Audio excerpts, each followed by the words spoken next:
Imagine hitting rock bottom, arrested for shoplifting with no future in sight.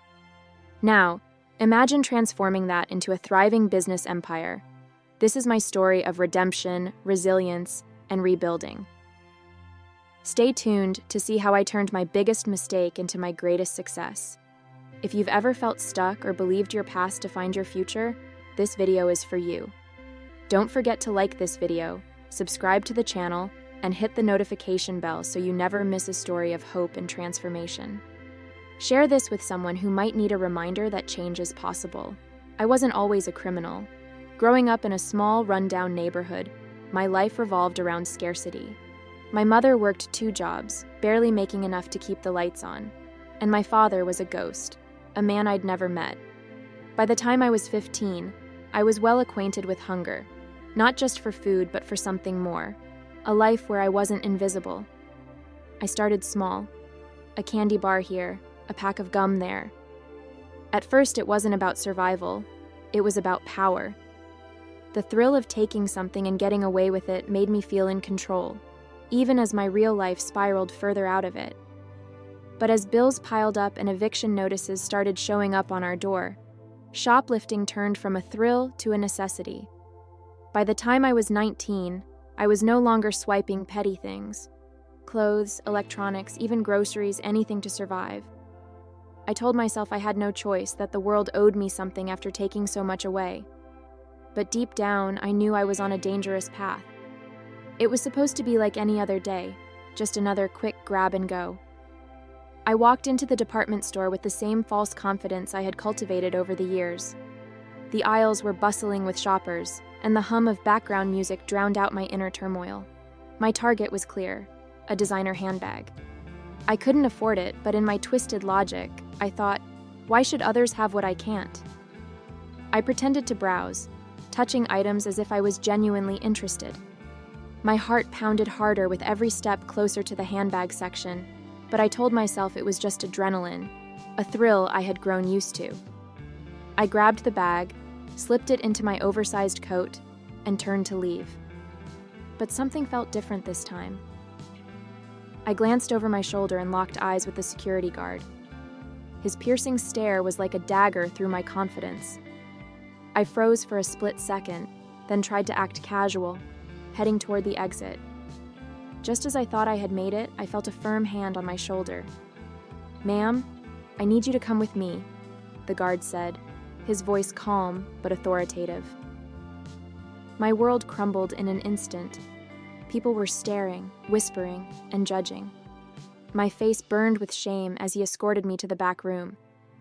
The once busy department store felt like it had gone silent, with all eyes on me.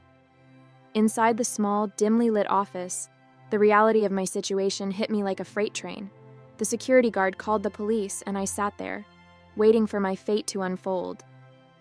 Every second felt like an eternity. My mind raced with thoughts. What have I done? How did I let it get this far? Will this ruin my life forever? When the police arrived, the shame deepened. The click of the handcuffs around my wrists felt like the loudest sound in the world, drowning out everything else. I was taken to the station, where they processed me like a common criminal.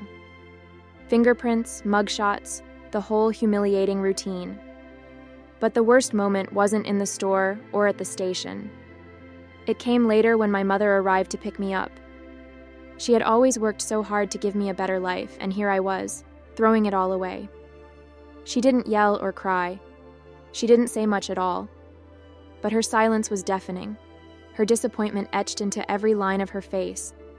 She simply said, "Let's go home." And those 3 words shattered me more than any punishment ever could. That night, I sat alone in my room, staring at the ceiling. The humiliation, the guilt, and the fear of what lay ahead consumed me. I realized that the path I was on would only lead to more pain, more mistakes, and more destruction. This was my rock bottom.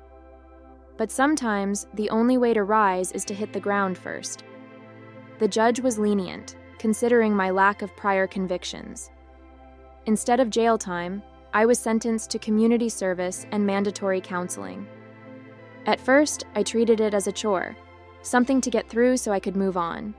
But then I met Karen, the counselor assigned to my case. Karen was the first person who truly saw me. She didn't judge me for my mistakes or lecture me about right and wrong. Instead, she asked me a simple question. What do you want out of life? No one had ever asked me that before. I didn't have an answer, but that question stayed with me. During one of our sessions, Karen suggested I volunteer at a local thrift store for my community service hours. I resisted at first, but I had no choice. The thrift store wasn't glamorous, but it gave me a purpose. I started organizing shelves, interacting with customers, and learning the basics of retail. For the first time in years, I felt useful. One day, as I sorted through donations, I came across a box of old purses. Many were damaged or outdated, but I saw potential.